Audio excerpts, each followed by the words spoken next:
자, 종자소독 방법. 종자소독을 이제 할 시기가 되었습니다. 자, 종자로 전염되는 병의 중에는 무엇이 있을까요? 키다리병, 깨시무늬병, 도열병, 선충, 세균성 벼알 마른병 등을 예방하기 위해서 종자소독을 하는 겁니다. 과거에 키다리병 발생이 많았었는데 지금은 키다리병 발생이 어떻습니까? 많이 줄었죠. 키다리병이 그렇게 중요하지 않을 정도로 줄었습니다. 자, 그럼 왜 키다리병이 줄어들었을까요? 예, 온탕소독을 많이 해서. 그것도 하나의 방법이죠.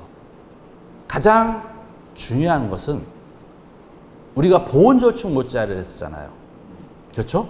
보온절충 모짜리를 하게 되면 밀파가 됐고 고온에 의해서 과습해져 버립니다. 키다리병은 우리가 종자로만 전염되는 걸로 알고 있지만 상토 전염이 되고 공기 전염, 요 세 가지가 같이 이루어집니다. 그래서 보온절충 모짜리를 했을 때 키다리병 발생이 상당히 많았었지만 지금은 부직포 모짜리를 하기 때문에 키다리병 발생이 현격히 줄어들었고, 또 과거에는 주남벼, 호품벼 등 키다리병 발생이 많은 종자들을 재배를 했지만 지금은 키다리병 발생이 적은 종자들이 많습니다. 특히 부직포 모짜리를 하면서 키다리병 발생이 많이 줄었고, 지금 회장님께서 말씀하신 대로 온탕 소독을 하면서 키다리병 발생이 많이 줄었습니다. 근데 벼꽃이 핀 상태에 균이 들어가면 배와 배육 가운데에 44%가 들어갑니다. 그래서 그걸 화기전염이라고 하는데 종자 소독으로서 완벽하게 방제가 잘 안 됩니다. 우리나라에서는 키다리병에 발생된 포장이 있다고 하면 그 균이 50m까지 날아가는 것으로 보고가 되어 있습니다.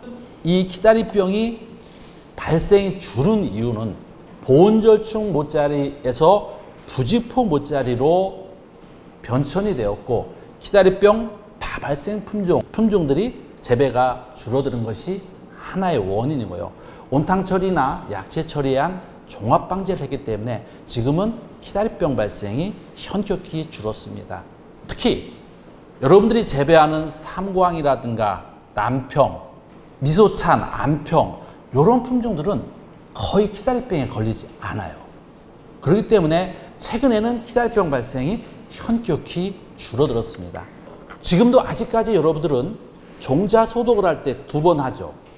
물론 친환경재배에서는 1번을 여러 번 하지만 관행재배에서는 온탕 소독을 하고 또 종자 소독을 따로 또 합니다. 다 그렇게 하시죠. 이제는 키다리병 발생이 점점 줄기 때문에 저는 1번만 하라고 권장을 드립니다. 자, 1번을 하기 위한 전제 조건으로서는 여러분들이 보급종 종자를 받았다고 하면 그 보급종 종자는 1번만 소독을 해도 됩니다. 또 내 논과 이웃 논에 키다리병이 발생되지 않은 종자를 사용한다고 하더라도 종자 소독을 1번만 해도 됩니다. 키다리병의 강한 품종, 삼광벼, 안평, 남평, 이 미소찬 품종들은 거의 키다리병에 잘 발생이 되지 않습니다. 그래서 이런 품종들을, 이런 조건을 여러분들을 가지고 종자 소독을 한다고 하면 1번만 해도 됩니다.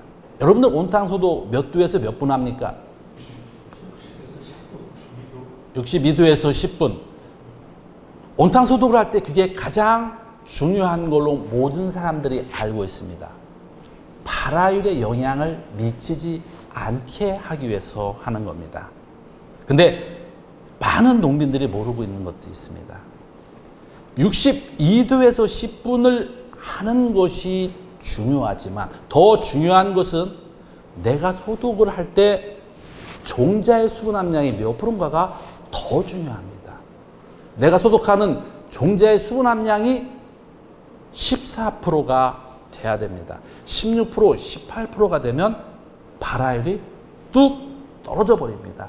보시는 바와 같이 14도에서는 발화율의 변화가 없었지만 14도 넘어서 16도, 18도가 되면 발화율이 뚝 떨어집니다. 이것이 온탕 소독을 할 때 가장 중요한 내용이지만 이 내용을 알고 계신 분들이 거의 없습니다.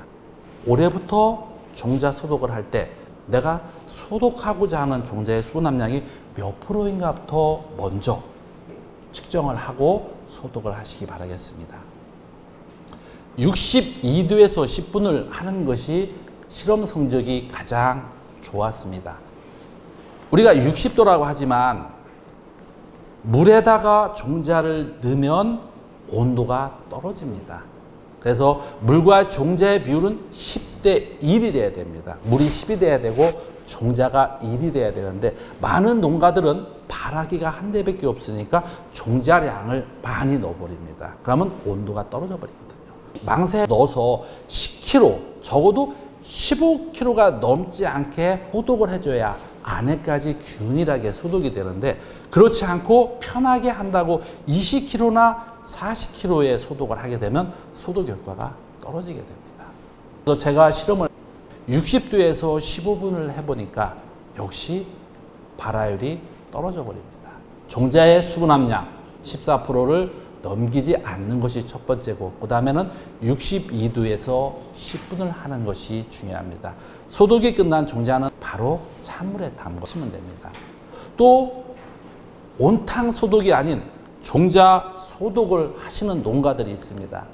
많은 농가들이 종자 소독을 할 때 30도 내지 32도의 물에다가 약을 타고 바로 건종자를 집어넣습니다. 지금 그렇게 하고 계시죠?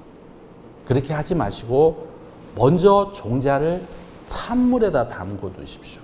그늘에다 이틀을 담궈 놨다가 이틀이 지난 다음에 30도 내지 32도 약재에다가 소독을 하는 겁니다. 이 방법을 제가 전국 다니면서 강의를 해도 아시는 분들이 없었습니다. 자, 그러면 왜 찬물에다가 먼저 할까요? 찬물에다가 먼저 하는 이유는 건종자에 소독을 하게 되면 약액이 가운데까지 들어가지를 않습니다. 근데 찬물에 이틀을 담궜다가 소독을 하게 되면 수분이 가운데까지 들어가서 약재가 보시는 바와 같이 안에까지 깊숙하게 들어갑니다. 그래서 소독의 효과가 월등하게 좋습니다. 여러분들이 종자 소독은 제가 어떤 경우에 한번 하라고 했죠? 보급종 종자를 쓰거나 내가 재배하는 포장에 또 인근 논에 기다림병이 발생되지 않은 종자를 가지고 사용할 때, 세 번째가 미소찬, 삼광, 안평, 난평 이 품종들은 기다림병에 잘 걸리지 않습니다. 그런 경우에는 종자 소독을 둘 중에 선택해서 한 번만 하시면 되겠습니다.